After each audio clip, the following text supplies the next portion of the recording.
Hi everybody, it's Courtney. Today we're going to be making a one-layer scene, but a pretty simple one using the Holiday Shopper Lady stamp set by Ellen Hudson. So I'm starting off with a piece of Nina Solar White 80-pound cardstock. This is cut down to 4 1/4 by 5 1/2. And I'm just using my ruler here to kind of guide me as to where I need to stamp my images. And I'll erase this later on.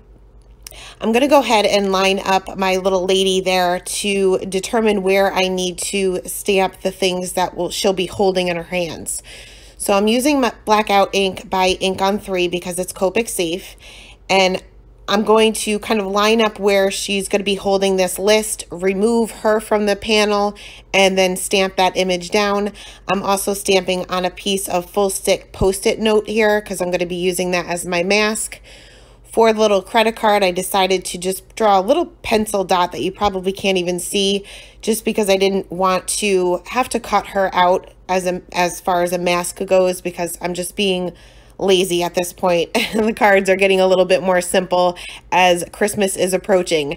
So I went ahead and masked out the little list and the credit card, and I'll go ahead and stamp her down, kind of just lining up her hands with those two items to make it look like she is holding them.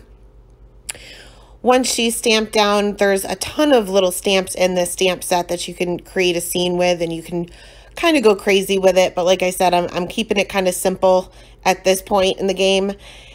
There is a little roll of wrapping paper that I wanted to make it appear as if it's kind of leaning against the wall. So I went ahead and stamped that twice next to each other. That way I didn't have to worry about masking one. For the little gift bag, I stamped that first because I want this one to be in the front. Also stamped that on the Post-it note. Super easy images to cut out for masks. So if you hate cutting masks but still want to create a scene, this is the perfect set to do it with. Stamped another one of those gift bags behind that one. And there's some gift boxes in the set as well.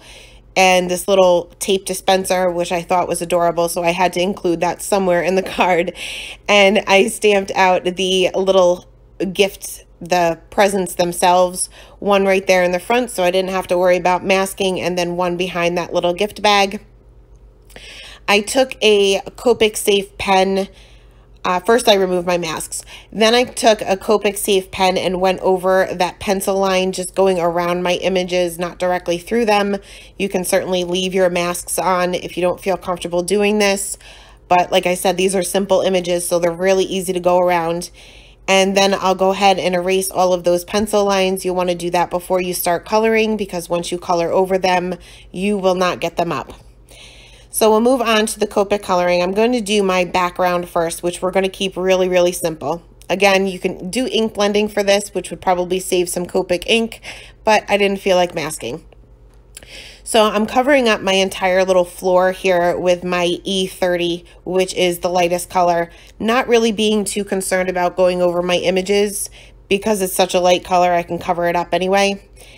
Next, I'll move on to the E37, and I'm just creating a shadow underneath my images. Pretty much just like a flick. It doesn't really have to be any specific shape.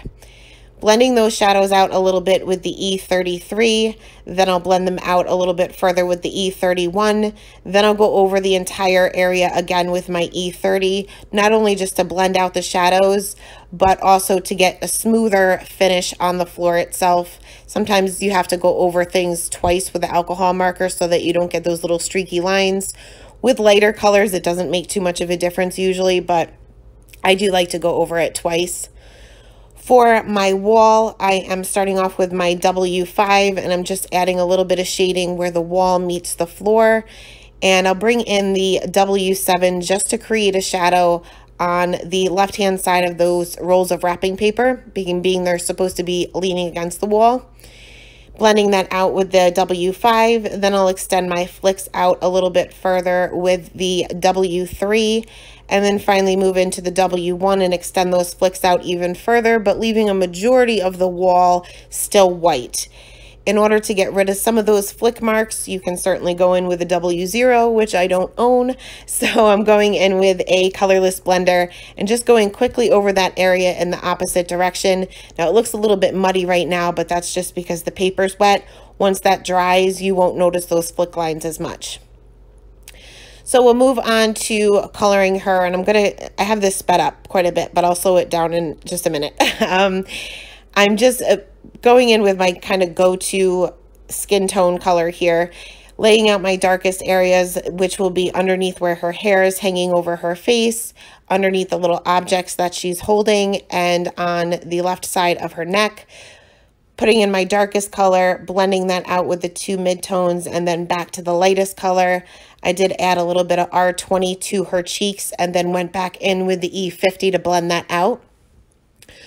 For her hair, I like to go in with my darkest color right away for hair. So this is the E59. I know it's a little bit off camera. And I'm just adding the darkest areas. It looks like she's got kind of wavy hair. So you can kind of see where the darkest areas would be, where her hair is kind of gathered up and where those waves begin and end.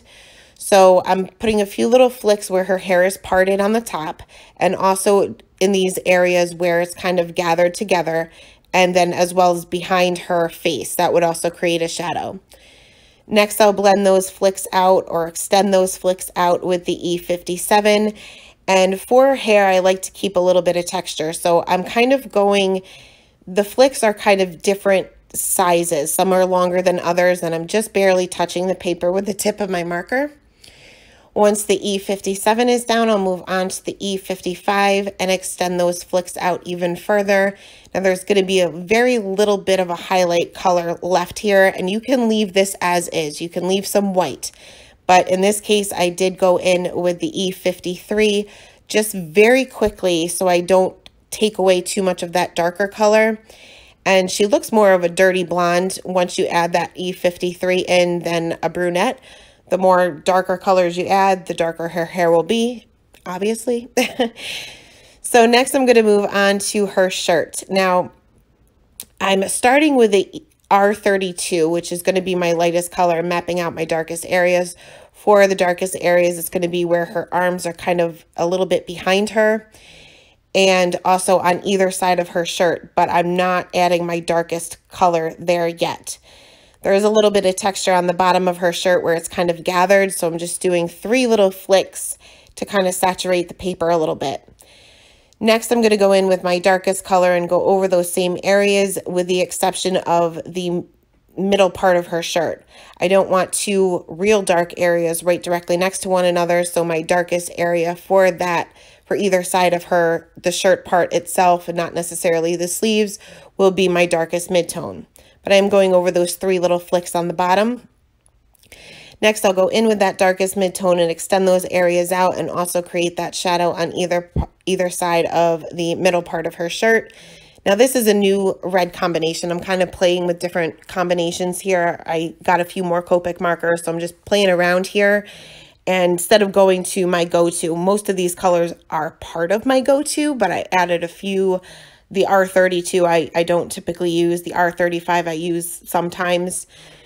But once I had my 2 midtones down and I went back to that R32, I was not getting a good blend at all. I had very, very harsh lines.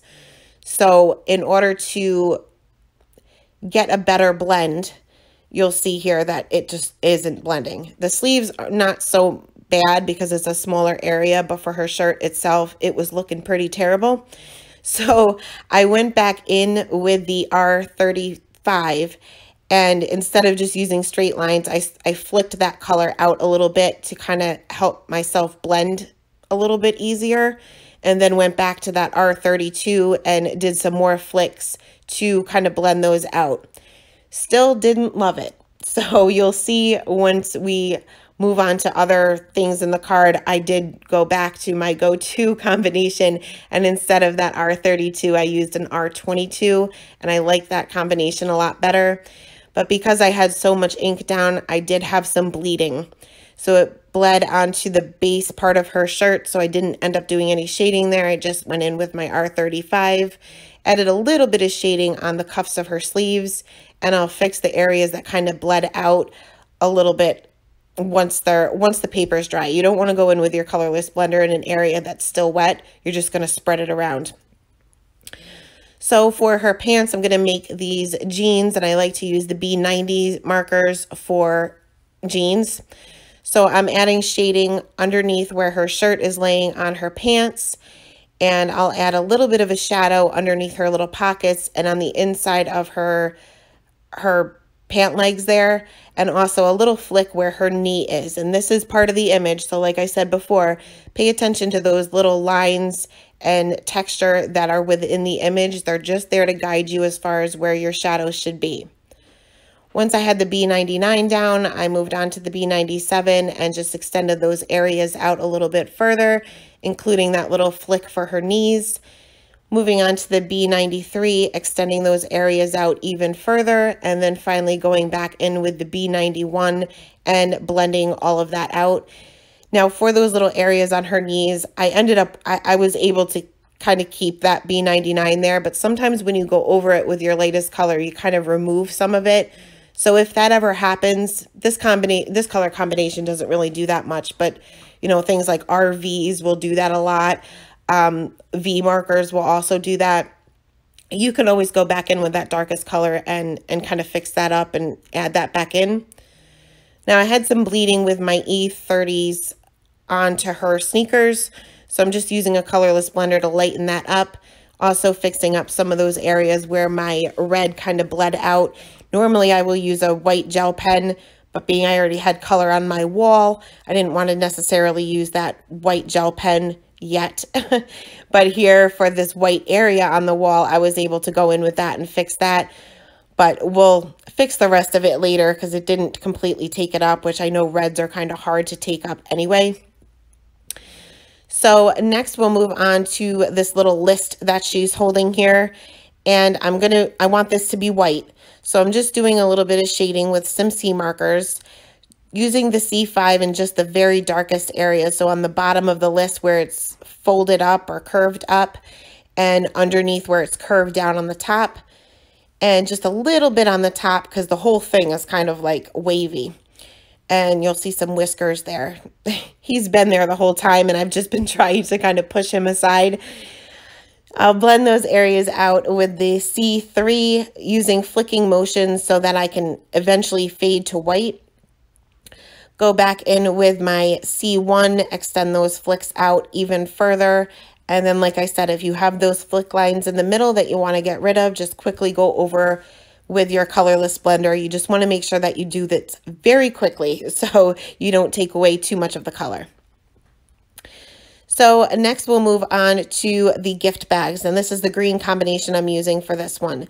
So I'm laying out my darkest areas with my lightest color, then moving on to the darkest color and putting shading on either side and just a little bit on the bottom, including two little flicks of my darkest color just to kind of give this bag some, not necessarily texture, but I guess shape, more of a shape than just a regular rectangle.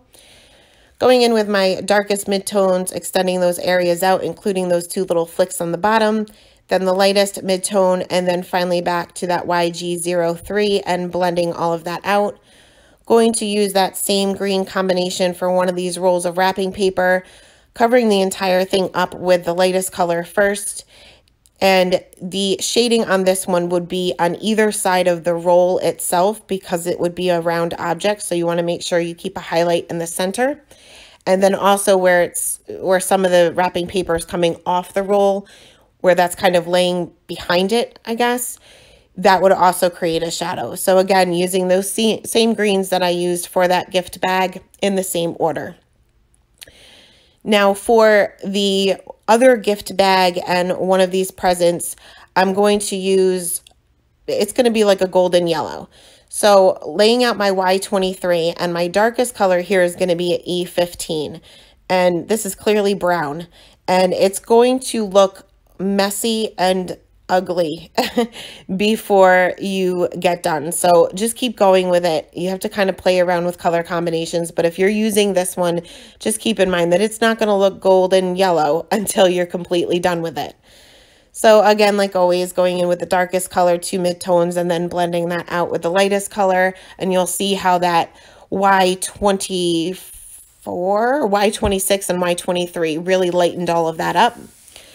For this gift, I'm using the same color combination, just putting shading on either side of the present and underneath the top of the box where that would be laying over the rest of the box. And I'm doing my best to kind of show you the colors that I'm using with the cats, but I'm reaching over my cat here and he keeps bumping into the camera. But in a minute, I will make sure he moves so he doesn't keep doing that. But again, just using that same color combination, looking pretty muddy and kind of not a nice color right now. But like I said, add that highlight color in and it brightens everything back up.